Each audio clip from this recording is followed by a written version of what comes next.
So hello guys with the name of God Ram Ram. Stripe में 90 LPA CTC के लिए data structures and algorithms coding का एक बहुत डिफिकल्ट क्वेश्चन पूछा गया था। ये क्वेश्चन के अंदर बहुत सारा ऑब्जर्वेशन एनालिसिस इन्वॉल्व है, जनरल ट्री का बहुत सारा कॉन्सेप्ट्स इन्वॉल्व है। इसके अलावा आपको एनालाइज करना पड़ेगा कि ग्रीडी एल्गोरिदम आप ट्री पे नहीं लगा सकते हो। उसके बाद आपको मर्जिंग नैपसैक डायनेमिक प्रोग्रामिंग लगानी है जनरल ट्री के हर एक नोड पे, तब जाके इसका सोल्यूशन आएगा। तो बहुत कॉम्प्लेक्स प्रॉब्लम है। ऑब्वियसली 90 एलपीएस सीटीसी के लिए तो बहुत डिफिकल्ट प्रॉब्लम है, बट इसको हम अच्छे से सॉल्व करेंगे ताकि हम 3-4 न्यू न्यू कंसेप्ट सीख लें और आप लोग की भी बहुत अच्छी प्रैक्टिस हो जाएगी। And during the weekends, I used to like randomly sit for contests or solve data structure algorithm problems, different competitive programming contests, even for like 6 to 7 hours. So I've done that. And apart from that, I think one thing that helped was the daily life training sessions of different like companies, different unseen problem of different companies, online assessments. I think practicing those questions helped me strengthen my like concepts more, even more हाँ, for the एक बात मैं कहना चाहूंगा guys कि Abhigyan is from USA, so इस time zone is different. So I use to take classes at 8 PM, तो भी वो हमेशा मैनेज करके क्लास आ जाते थे। Even I was shocked how was he doing that. Like Indian students were getting absent but he was not getting absent. Okay, so great job Abhigyan. अभी so let's start with this session. Okay, तो question की link आप लोग यहाँ पर देख सकते हो, पढ़ सकते हो, ठीक है। मैं आप लोग को क्वेश्चन का मतलब बता देता हूँ। क्वेश्चन ये कह रहा है कि आप जी की वैल्यू निकालो। G is nothing but the subtree sum. Okay, G is nothing but the subtree sum of all the nodes. Okay, हम चाहते हैं कि जी की वैल्यू मिनिमाइज हो जाए, और उसको मिनिमम करने के लिए आप करंट ट्री में से उसका कोई भी लीफ निकाल के उसको कहीं भी और अटैच कर सकते हो। तो अब सोचते हैं कि इसको कैसे सॉल्व किया जा सकता है। सो समझो हमको एक ट्री दे रखा है, ठीक है। तो ट्री का रूट समझ लेते हैं, नोड नंबर 1 पे है, ठीक है। और गाइज इस क्वेश्चन को इजी रखने के लिए ना मैं अज्यूम करूंगा ए आई इज इक्वल टू आई। मतलब नोड नंबर की 1 की वैल्यू 1, नोड नंबर 2 की वैल्यू 2, ठीक है, rather than showing the actual values. Real question में ए ऑफ आई का वैल्यू होगा, वो इनपुट में आप लोग ले लेना। तो समझो ये आपका नोड नंबर 1 है, ये नोड नंबर 2 है, ये नोड नंबर 3 है, ये 4 है, ये 5 है। तो हमको क्या करना है ना, बॉटम अप डीएफएस डीपी करना है। मतलब जो नोड नंबर 1 है वो तो रूट है, सबसे ऊपर वाला नोड है ये, राइट। ये सबसे ऊपर वाला नोड है, कोई प्रॉब्लम नहीं है इसमें। बाकी सब अगर अगर यहां से आप ब्रेथ फर्स्ट सर्च करोगे तो पहले नोड नंबर 1 ट्रेवल होगा, फिर नोड नंबर 2 3 आएगा, फिर नोड नंबर 4 5 आएगा, राइट। तो हम क्या करेंगे, हम बॉटम अप डीएफएस डीपी करेंगे। हम लीव्स से लेके नीचे से लेके ऊपर तक ट्रेवल करेंगे और हर नोड का सम निकाल देंगे, सबट्री सम निकाल देंगे। अब मैं सबट्री सम का मतलब आप लोग को बताऊंगा, ठीक है, डोंट वरी। अब एस ऑफ 2 का वैल्यू क्या होगा ये बस आप लोग समझ लो। एस ऑफ 2 यानी यदि मैं नोड नंबर 2 पे अगर ऐसे चादर बिछा दूं तो इसमें जो भी नोड्स आ रहे हैं इसका सम क्या है, 2। तो एस ऑफ 2 क्या होगा, 2। एक एस एरे बनेगा हमारा, ठीक है। एस ऑफ 3 क्या होगा, यदि मैं नोड नंबर 3 पे चादर बिछा दूं तो कौन कौन से नोड अंदर आते हैं सब ट्री के, 3 4 5, तो 3 + 4 + 5 विच इज 12, राइट। तो ये 12 हो जाएगा। एस ऑफ 4 क्या होगा,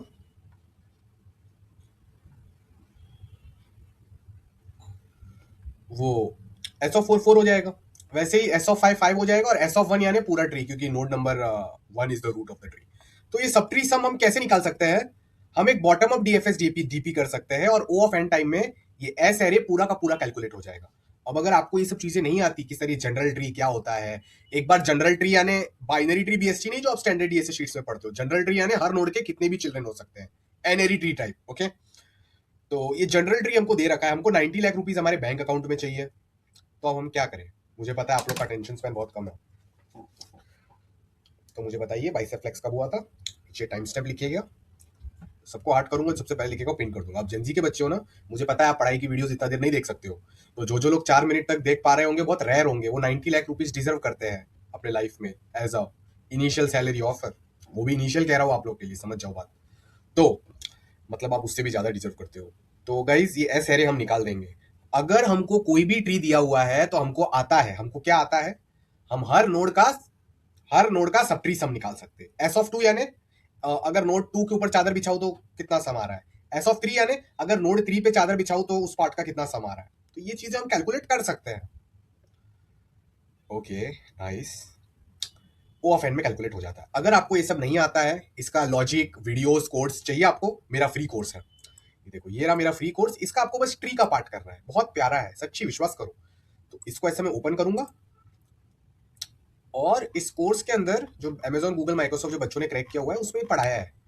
तो ये आप ट्री का अच्छे से 5 वीडियोस देख लेना, आपको सब समझ आ जाएगा। Okay, really love you. अब मेरी बात सुनिए, ये सब तो हो गया। तो ये सब ट्री सम जो है, हमको जी वैल्यू निकालनी है। हमको क्या निकालना है? G value. तो जी वैल्यू क्या होगा? जी वैल्यू क्या होती है? G value is nothing but, अगर ये एस एरे निकाल दिया तो G value is nothing but S of one plus S of two till till till S of N. अब हम चाहते हैं कि ये मिनिमाइज हो जाए, तो ये मिनिमम, इसको मिनिमम करने के लिए आप के ऑपरेशंस कर सकते हो। कितने ऑपरेशंस कर सकते हो? के ऑपरेशन। अगर के की वैल्यू समझो 1 दे रखी है, आप बोल रहे, सोच रहे होगे ना सर, पर क्या है वो ऑपरेशन? एक पर्टिकुलर ऑपरेशन है, उसको आप एटमोस्ट के टाइम्स कर सकते हो, बट क्वेश्चन यही है कि क्या है वो ऑपरेशन? वो ऑपरेशन है, अब कोई भी लीफ को, जो आपके करंट ट्री में कोई भी लीफ है, नोड नंबर 1 कभी लीफ नहीं होगा, वो रूट है। नोड नंबर 1 के अलावा जितने भी नोड्स है जिनका कोई बच्चा नहीं है, जैसे node number 2 is a leaf, इसका कोई बच्चा नहीं है। Node number 4 is a leaf, node number 5 is a leaf, node number 3 is not a leaf क्योंकि 3 के नीचे उसके बच्चे हैं। Node number 1 is not a leaf क्योंकि 1 के नीचे उसके तो बच्चे हैं। तो आप क्या कर सकते हो एक मूव में, कि जो भी आपको लीफ नोड्स दिख रहे हैं ना, कोई भी एक लीफ नोड को आप तोड़ सकते हो, उसको तोड़ के ट्री में कहीं और अटैच कर दो, और ये चीज आप के बार कर सकते हो। तो देख लो क्वेश्चन कितना कॉम्प्लिकेट हो जा रहा है। एक ट्री दिया हुआ है, अब मुझे फिगर आउट करना है इसकी कौन सी के लीव्स को तोड़ना है। और एक बात याद रखना, अगर एक बार आपने कोई लीफ को तोड़ दिया ना, तो हो सकता है कि उसके ऊपर वाला नोड भी लीफ नोड में कन्वर्ट हो जाए। तो ये जानना बहुत कॉम्प्लिकेटेड है जनरली स्पीकिंग, ठीक है, कि कहां से के लीव्स तोड़ के और उनको तोड़ के कहां पर अटैच करूं कि ये जी मिनिमाइज हो जाए। तो इसका सोल्यूशन क्या है? इसका सोल्यूशन ये है कि हमको जी को एक अलग तरीके से देखना पड़ेगा। जी की वैल्यू क्या है? S of one plus S of two plus S of three.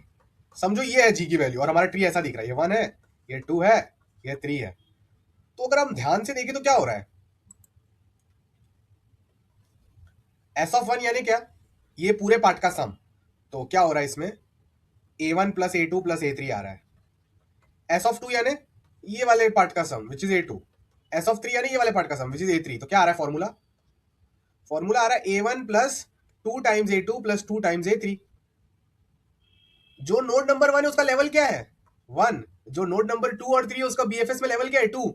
मतलब S1 S2 S3 sum of all the subtree sums of all the nodes is nothing but first node multiplied by level of first node plus second node multiplied by level of second node plus third node multiplied by level of third node।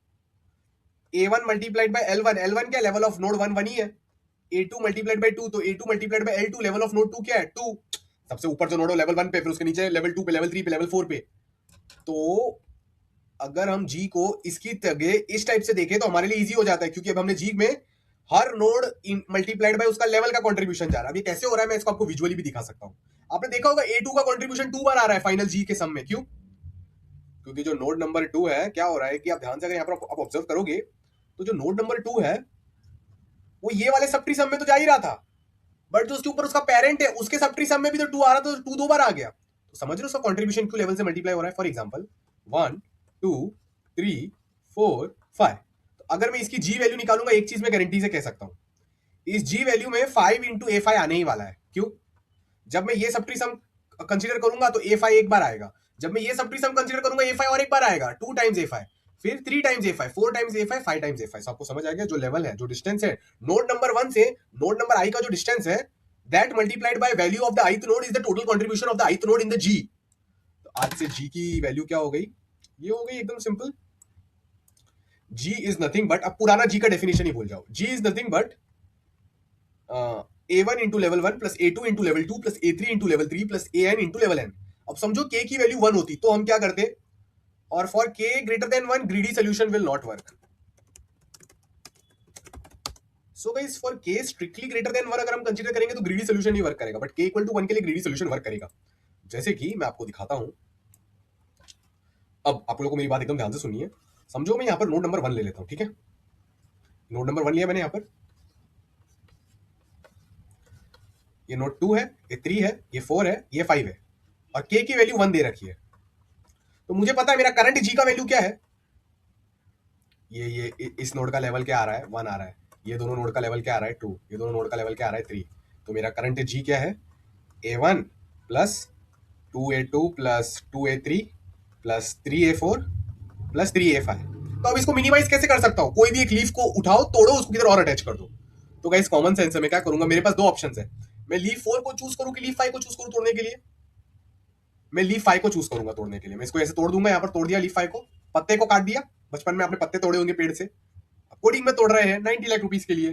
पर आप और भी ज्यादा deserve करते हो तो life में एकदम अच्छे से ट्राई करते रहना, आपका पूरा फुल पोटेंशियल रीच करना है आपको। तो ये आपने तोड़ दिया, मस्त। तो इसको तोड़ के कहां अटैच करोगे, जब तक यहां पर था तो क्या कंट्रीब्यूशन आ रहा था, 3 टाइम्स A5। तो 3 टाइम्स A5 को मिनिमाइज करना है कंट्रीब्यूशन, तो क्या कर सकते हो, 3 टाइम्स A5 से 2 टाइम्स A5 हो सकता है। कैसे, अगर मैं पत्ती को तोड़ के उसको रूट नोड से अटैच कर दूं तो ये 5 को इधर से तोड़ा और 5 को मैंने इधर अटैच कर दिया, तो अब क्या होगा, डायरेक्ट नोड नंबर 1 से अटैच्ड है। तो इसका लेवल 1 है और अब नोड 5 का लेवल 2 हो जाएगा, तो 3A5 की जगह वो 2A5 का कंट्रीब्यूशन देने लग जाएगा। समझ आ गई आपको ये बात। तो मैं क्या कर पाया, मैं क्या पाया, जो भी जी था, अगर मैं पांचवें नोड को काट के इधर लगाऊं तो 3A5 से क्या हो गया, वो 3A5 से वो हो गया 2A5। तो -A5 कर पाया मैं, जी -A5 रीच कर पाया अगर मैं पांचवें पत्ते को तोड़ के ऊपर लगा दिया तो। और अगर मैं चौथे पत्ते को तोड़ के ऊपर लगाता तो क्या आता, G-A4। तो ये तो सब इधर ही क्लियर हो गया, एकदम सिंपल है। तो इन दोनों में से बेस्ट कौन सा होगा, दिखती बात है, A5 की वैल्यू 5 है, तो G-5 is smaller than G-4, तो सबसे बेस्ट है कि सबसे भारी वाले पत्ते को तोड़ के ऊपर लगा दिया जाए। तो K = 1 का सोल्यूशन क्या है, हमको ट्री दे रखा है, बहुत सारे पत्ते हैं, ठीक है। हर पत्ते की रियल वैल्यू निकालेंगे। हर पत्ते की रियल वैल्यू क्या है, A of leaf multiplied by level of that leaf. ये चीज आप सबके लिए कैलकुलेट करेंगे। जिसका A of leaf multiplied by level of leaf सबसे ज्यादा आ रहा है, ठीक है। जैसे पांचवें नोड के लिए A of leaf multiplied by level of leaf क्या है, 3 × A5। तो 3 × A5 is bigger than 3 × A4। So it's better कि इसको तोड़ो और इसको उधर लगा लो। या फिर आप क्या कर सकते हो, हर लीफ को जाकर देख लो, अगर मैं इस लीफ को तोड़ के नोड नंबर 1 पे लगाता तो क्या अच्छा होता, कितना फायदा होता, या फिर मैं इस वाली लीफ को तोड़ के इधर लगाता तो कितना फायदा होता, ऑल दैट। तो K = 1 के लिए सोल्यूशन चलेगा, बट K > 2 के लिए सोल्यूशन नहीं चलता है, ठीक है। अब मैं आपको एक जनरल फॉर्मूला भी बता देता हूँ, ग्रीडी अप्रोच गलत क्यों है, उसके पहले एक जनरल फॉर्मूला बता देता हूँ। हमेशा बात याद रखना, नोड नंबर 1 है, ये नोड नंबर 1 का लेवल हमेशा 1 होता है, ठीक है। ये नोड 2 है, ये 3 है, ये समझो 4 है, ये समझो 5 है, ठीक है। तो अगर ये नोड नंबर 5 का इनिशियल कंट्रीब्यूशन क्या था, सर इसका इनिशियल कंट्रीब्यूशन था A5 × 5। अगर मैं इसको इधर अटैच कर दूं तो क्या कंट्रीब्यूशन हो जाएगा, A5 × 2। तो टोटल डिक्रीज कितना हुआ, A5 × 3 का माइनस डिक्रीज हो गया। This 3 is nothing but distance from 1 to 5 क्या है, 1 2 3 4। So the total decrease is always minus of A5 × level -2। Level of node 5 क्या है, 5। 5 - 2 क्या होता है, 3। तो minus that value of the leaf × 3। तो आप समझ गए ना, अगर मैं कोई भी लीफ को, कोई भी नोड है इधर, लीफ है समझो मेरा करंट ट्री का, इसको अगर मैं तोड़ के एकदम नोड नंबर 1 पे चिपकाऊंगा तो ये वाला फॉर्मुलेशन बनेगा। अब दूसरी बात जल्दी से डिस्कस कर लेते हैं, मुझे पता है बहुत कॉम्प्लिकेटेड प्रॉब्लम है, बहुत मजा आएगा। अब इसमें आप ग्रीडी सोल्यूशन नहीं कर सकते बच्चे लोग, अब क्या करेंगे मैं बताता हूं। समझो K की वैल्यू 2 है, तो वो लोग बोलेंगे सर मेरा ग्रीडी सोल्यूशन ये रहेगा क्या, कि मेरा ट्री है, देखूंगा पहले K = 1 के लिए कौन सा लीफ निकालना चाहिए, उस लीफ को तोड़ के 1 पे लगा दूंगा। अब जो मेरा नया ट्री बना है उसमें चेक करूंगा, प्रायोरिटी क्यू में स्टोर कर दूंगा। देखो ये सबको आता है, प्रायोरिटी क्यू में आप क्या स्टोर कर दोगे, प्रायोरिटी क्यू में आप लीफ नोड की वैल्यू स्टोर करोगे as a pair, second value, और फर्स्ट वैल्यू क्या स्टोर करोगे आप प्रायोरिटी क्यू में, A of leaf multiplied by level of that leaf, ठीक है। तो जिस भी बंदे का ये सबसे ज्यादा उसी को निकालना चाहिए ना, क्योंकि वो जब ऊपर जाएगा तो लाइक अगर इसको तोड़ के मैं नोड नंबर 1 पे डालूंगा तो टोटल कितने का लॉस आने वाला है, A of L multiplied by L-2 level of, समझो ये कोई ith नोड, एक नोड है उसका नाम है आई और वो लीफ है। तो यहां पर मैं क्या स्टोर करूंगा उसके साथ, A of I multiplied by L of I -2। क्यों, रियल में इसका contribution A of I into L I है, बट अगर इसको तोड़ूंगा और नोड नंबर 1 पे चिपकाऊंगा तो लॉस कितने का होगा, लॉस होगा sir A of I into L आई -2 का, और मेरे को मैक्सिमम लॉस चाहिए। तो जिस बंदे का A of I into level of I -2 value सबसे बड़ा आ रहा है, वो प्रायोरिटी क्यू के टॉप पे होने चाहिए, उनको पहले निकालूंगा। बट एक बात को याद रखना, समझो ये आपका नोड आई है, ये जे है, ये के है और ये एम है, ठीक है, और ये ऐसा ट्री है। समझो आपने पहले नोड आई को निकाला, फिर आपने नोड जे को निकाला, के को निकाला, अब नए ट्री में नोड एम भी एक लीफ बन गया क्योंकि सारे बच्चे निकल गए। तो आपको प्रायोरिटी क्यू में ना बार बार ध्यान रखना पड़ेगा। जब भी आप कोई, समझो ये लीफ है, ये पेरेंट है, ठीक है, और ये लीफ टू है, जब भी आप कोई लीफ को निकाल देते हो ना तो चेक करने का इसका पेरेंट का कोई बच्चा है कि नहीं। हाँ, इसके पेरेंट का कोई बच्चा है तो सेफ है। जब लीफ को टू को भी निकाल दिया, अब इसके पेरेंट का कोई बच्चा नहीं है, मतलब ये भी एक लीफ बन चुका है अपडेटेड ट्री में, तो इसको भी प्रायोरिटी क्यू में डाल दो। A of P multiplied by level of P minus two भी प्रायोरिटी क्यू में डाल दो। देख लो कितना डीप क्वेश्चन है। तो ये हो गया ग्रीडी एल्गोरिथम कि सर हम लोग हर बार उसी लीफ को निकाल रहे हैं जो सबसे ज्यादा लॉस क्रिएट कर सकता है सर, तो ये तो बेस्ट सोल्यूशन है sir. No guys, this is a wrong solution. इसलिए ये 90 एलपी का भयंकर प्रॉब्लम है, डिजर्व करता है 90 एलपी। क्यों? एक सिंपल एग्जांपल से आप लोगों को दिख जाएगा। देखो k इक्वल टू 2 में अगर हम लोग यहाँ पर ट्राई करेंगे हमारा क्वेश्चन सॉल्व करने के लिए, ठीक है, तो समझो ये है 5, ठीक है, ये है 1, ये है 100, ये है 5, ये है 5, ये है 5, ये है 5, ये सब नोट्स की वैल्यूज है, ठीक है। तो सबसे पहले हम क्या ट्राई करेंगे? सबसे पहले हमको दो ही लीफ दिख रहा है, 5 और 1, तो कौन सी लीफ को निकालोगे आप? 1 2 3 4, इसका करंट कॉन्ट्रीब्यूशन 5 into 4 आ रहा है, इसको उधर निकालूंगा तो क्या आ जाएगा? 5 into 2 आ जाएगा। तो -5 into 2 आप कर पाओगे अगर मैं इस 5 को तोड़ के इधर अटैच कर दिया तो। अब कौन कौन लीफ रह गए? ये एक 5 रह गया और ये एक 1 रह गया। अब तो दो लीफ है, ये 5 और ये 1, तो फिर से 5 वाले को उठाऊंगा या फिर ये 1 वाले को उठाऊं। करंटली ये 5 वाले का कितना है? अगर ये 5 करंटली ये क्या है? 5 into 1 5 into 2 5 into 3 है, 5 into 2 हो जाएगा, तो -5 into 1 का कॉन्ट्रीब्यूशन आ जाएगा। अगर मैं 1 वाले को तोड़ता तो करंटली ये 1 2 3 4, करंटली 1 into 4 है, फिर वो 1 into 2 हो जाता, तो -1 into 2 हो जाता। तो बेटर कौन है? -5 into 1 बेटर है। तो टोटल कितना रिड्यूस कर पाते जी को हम? -5 into 2 -15 कर पाते। क्या कर पाते?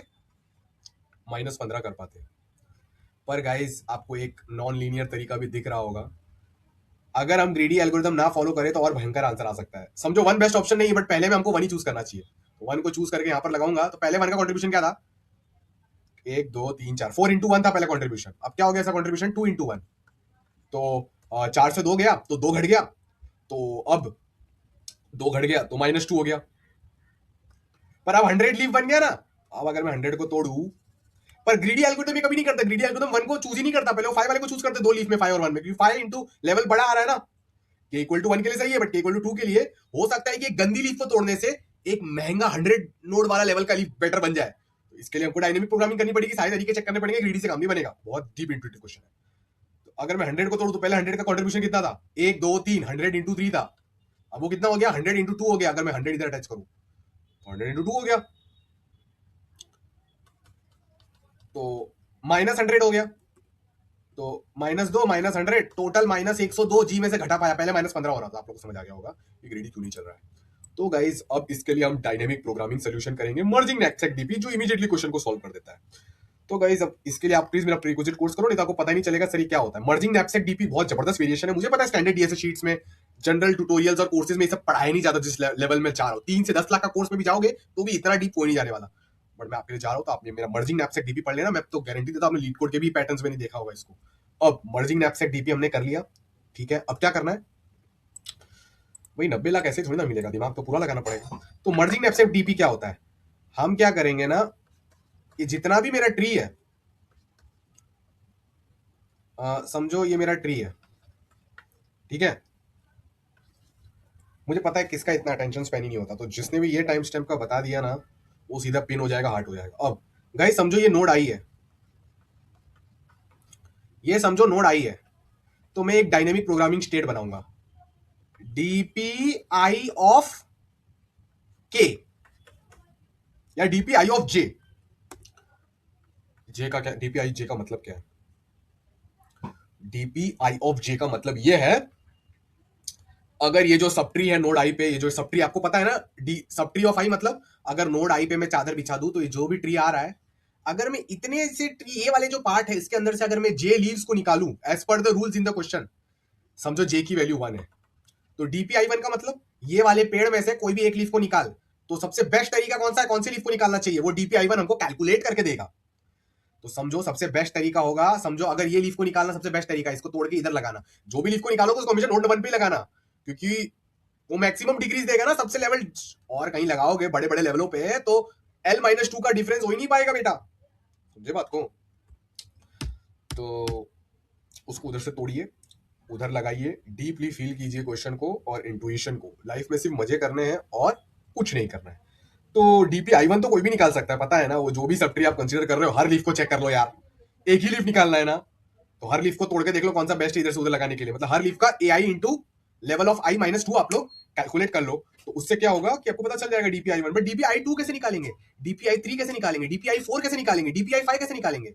समझो ये आपका नोड नंबर 1 है, ये आपका नोड नंबर 1 है।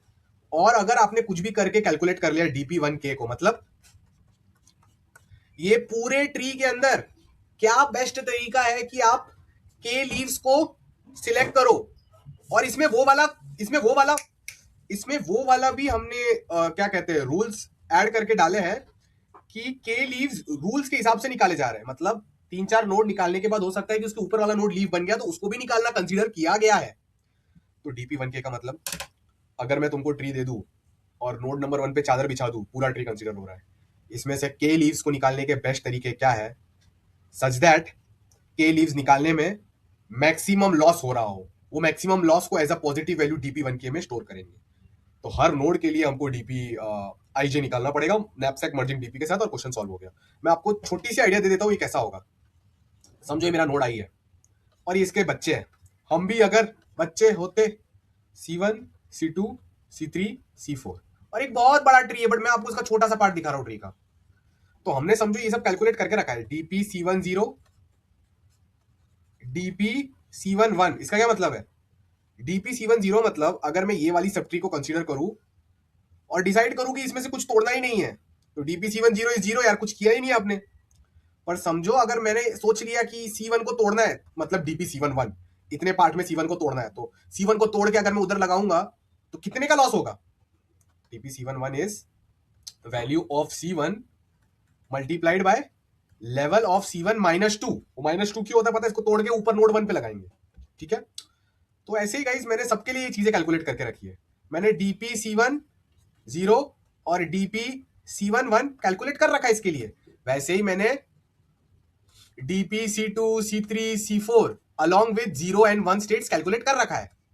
मतलब मुझे हर चाइल्ड सब ट्री के लिए पता है कि उसमें हर लीफ फिलहाल या चाइल्ड सब ट्री, उसमें अगर 0 या 1 नोड लीफ को निकालू तो क्या क्या मैक्सिमम लॉस जनरेट हो सकता है इन अ पॉजिटिव वे। तो इन सब आंसर्स को कंबाइन करके मैं DPI0 भी कैलकुलेट कर सकता हूं, मैं DPI1 भी कैलकुलेट कर सकता हूं, और मैं DPI2 भी कैलकुलेट कर सकता हूं। फिर ऐसे मर्जिंग होता चला जाएगा आंसर ऊपर तक, क्योंकि ये तो नैपसैक ही हो गया ना। नैपसैक यानी आपको 4 नंबर दे रखे, मैं खुद को थोड़ा छोटा कर लेता हूं 1 मिनट के लिए। आपको 4 नंबर समझो किसने दे रखे, ठीक है। क्या दे रखे, 4 नंबर। ये वाले छोटे ट्री के लिए देख लेते हैं। आपको 4 नंबर दे रखे हैं, मतलब C1 C2 C3 C4, ठीक है। आपको बोल रखा है कि अगर आप C1 वाले पार्ट से कुछ नहीं निकालोगे तो इतना इतना मैक्सिमम प्रॉफिट मिलेगा, और अगर कुछ चीज निकालोगे तो समझो X मिलेगा, Y मिलेगा, Z मिलेगा, W मिलेगा। तो अगर कोई DPI2 कैलकुलेट करने को बोल रहा है, इसका मतलब क्या है, इसका मतलब है कि जितने भी ओवरऑल बच्चे हैं ना, इन सारे बच्चों में से घूम फिरा के आपको सिर्फ 2 ही नोड्स निकालने हैं। तो आप सारे सारे पेयर्स ट्राई करोगे ना, कि C2 और C4 निकाल लेते और C1 C3 को वैसे रहने देते, देखते आंसर क्या आएगा। फिर C1 C2 को निकाल लेते, C3 C4 को रख लेते, राइट। तो आप एक नैपसैक डायनेमिक प्रोग्रामिंग कर सकते हो इस चीज के ऊपर। ये मैं 0 1 दिखा रहा हूं, रियल में 0 1 2 3 4 के एरेज होंगे, समझे, N क्रॉस K। तो भाई बहुत डीप चले गए, बहुत भयंकर है। तो ऐसे करके मतलब मेरे पास नीचे ऑप्शंस है, इधर से मैं कुछ निकालू या ना निकालू तो ये होता है, इधर से कुछ निकालू या ना निकालू तो ऐसा होता है। तो अब मैं सारे ऑप्शंस के ऊपर डायनेमिक प्रोग्रामिंग करके ये निकाल सकता हूं कि अगर मुझे इन सब में से टोटल 1 निकालना होता तो बेस्ट तरीका क्या है, इन सब में से 2 निकालना होता तो बेस्ट ऑप्शन क्या है, इन सब में से 3 निकालना होता तो बेस्ट ऑप्शन क्या है, इन सब में से 4 निकालना होता तो बेस्ट ऑप्शन क्या है। जो भी ये ब्लू पार्ट का बेस्ट ऑप्शन का आंसर आ रहा है, वही कहीं ना कहीं DP ऑफ आई का भी आंसर होगा, क्योंकि नोड नंबर आई को तो आप कभी निकालोगे ही नहीं। नोड नंबर आई को तो तभी निकाल सकते हो जब आप अग्री करते हो पूरा का पूरा सब ट्री ऑफ आई निकाल रहे हो। तो पूरा का पूरा सब ट्री ऑफ आई निकाल रहे हो तो कुछ मेहनत ही नहीं करना है। ये नीचे का जो भी वैल्यूज है इसमें से सबके सबको निकालने का कॉस्ट निकाल लो, और नोड नंबर आई को भी तोड़ के उधर लगाने का कॉस्ट निकाल लो, और ऐड करके लिख दो अगर आपको पूरा ही खींच के उधर लगाना है, ठीक है। वैसे वो करने में कोई मतलब नहीं है। ये बात हमको याद रखनी है कि जो इनपुट में के है स्ट्रिक्टली लेस देन एन होना चाहिए। ओके, अगर इनपुट में ऐसा नहीं होगा, बट अगर के की value greater than equal to N दी है, तो फिर ये सब मत करो, सारे नोट्स को तोड़ो और सारा नोट्स को वन को चिपका दो, भूल जाओ। के स्ट्रिक्टली लेस देन एन है तो ये सब तामझाम हमको अच्छे से सॉल्व करना, और के लेस देन एन ही होगा। Greater than equal to N का मतलब क्या है भाई, सारा लीफ को तोड़ तोड़ के लगा दो, ऊपर सबका डिस्टेंस मिनिमाइज हो गया काम। तो मर्जिंग नैपसैक डीपी यहाँ पर अच्छे से पढ़ना। ये तो एआई के लिए आया, फिर ऐसे कर करके समझ लो कैसे स्टेट्स पर आओगे आप ऐसे स्टेट्स पर आओगे जिस दिन ये आपका नोड नंबर 1 होगा और इसके बच्चे होंगे ऐसे बहुत, और बच्चों के भी बहुत सारे बच्चे होंगे, पूरा खानदान जो पैदा करना है आपको। ये C1 C2 C3 C4, और आपको क्या क्या पता होगा, आपको डीपी C1 के लिए सिर्फ 0/1/2 स्टिल के सब पता होगा कि ये सब ट्री में अगर मैं कोई भी लीफ नहीं निकालता तो क्या होता, ये सब ट्री में अगर मैं सिर्फ एक लीफ निकालता एज पर द रूल्स तो क्या होता, ये सब ट्री में सिर्फ 2 लीफ निकालता तो क्या होता, प्रॉफिट 3 4 के तक, ऐसे मुझे हर सब ट्री का पता है। इनके ऊपर मर्जिंग डीपी करके DP1 का भी सब आंसर निकालूंगा। तो आंसर क्या हो सकता है, पहले तो टोटल जी वैल्यू निकाल लेना है। टी का मतलब क्या है, जी ना, या तो जी माइनस DP10 यानी पूरे ट्री में से अगर कोई भी लीफ को नहीं निकालो तो कितना प्रॉफिट होता है, वो उसमें से सब्ट्रैक्ट कर लो ना, ये वही लॉस ही तो कैलकुलेट कर रहा था ना। या फिर एक लीफ निकाल के देख लो, या फिर 2 लीफ, या फिर के लीफ, हमको नहीं पता ना कितना लीफ निकालना बेस्ट है। हमेशा ये मत सोचो कि के लीफ ही निकालना बेस्ट होगा, हम अच्छे से एक एक नंबर को ट्राई कर लेंगे। अगर इतनी बात है के लीफ को निकालने बेस्ट होगा जी माइनस DP1 के भाई, बट आजकल किसका कुछ भरोसा, मतलब नेगेटिविटी में नहीं जाते, हम सब ट्राई करेंगे। Ram Ram. Okay, over thinking नहीं करेंगे, मजे लेंगे। राम राम। हर आती जाती सांस में राम नाम का सुमिरन कीजिए लाइक दिस, ताकि आप अमर लोक पहुंच पाओ, ताकि आप मोक्ष पहुंच पाओ, आपके कर्म कटे। अब बहुत युगों से आपकी आत्मा तड़पते तड़पते पैदा हो ही जा रही है, त्रेता युग, द्वापर युग, सतयुग, XYZ युगास, उसमें 84 लाख स्पीशीज ऑफ बर्ड्स होते हैं, अगर आपने हिंदू स्क्रिप्चर्स पढ़े हैं। कैट्स, डॉग्स, इंसेक्ट्स, भेड़ बकरी, हर जन्म में पैदा होना पड़ता है आत्मा को इन अ बॉडी फॉर्मेट। उन सारे जन्मों में बहुत सफरिंग लेनी पड़ती है, अपने कर्मों को भुगतना पड़ता है बहुत मुश्किल से। इन सब 84 लाख स्पीशीज बर्थ में एक बार आपको ह्यूमन जन्म मिलता है। ह्यूमन जन्म में इतना इंटेलिजेंस और माइंड होता है कि आप भगवान की भक्ति कर सकते हो, ताकि आपके कर्म कटे। वे कर्म पूरे कटेंगे, जीरो होंगे, then you can get out of this माया एंड गो टू मोक्ष, अमर लोक, ताकि आपको बार बार इस अर्थ पे birth and death cycle of different life form से बार बार ना जाना पड़े, सफरिंग कंटिन्यू ना करनी पड़े, एटर्नल, सॉरी एंडलेस सफरिंग। तो भगवान के पास रीच करना है, आती आती सांस में राम नाम का सुमिरन कीजिए। और इस एंटिटी के रिगार्डिंग सब डिटेल्स आपको डिस्क्रिप्शन में डिटेल्स मिल जाएगी, राम द्वारा वेबसाइट लिंक की भी, कम्युनिटी लिंक की भी, वहां पर आप जुड़ के अपने और क्वेश्चंस पूछ सकते हो और भगवान के पास क्लोज आ सकते हो। Please have faith in God plus good health plus good mindset. Ram Ram guys, Ram Ram. और हाँ, इस चीज का C++ जावा पाइथन कोर्स मैं रात को 2 बजे तक बैठ के लिख कर डाल दूंगा। राम राम। होपफुली आप लोग को बहुत कुछ सीखने को मिला। राम राम।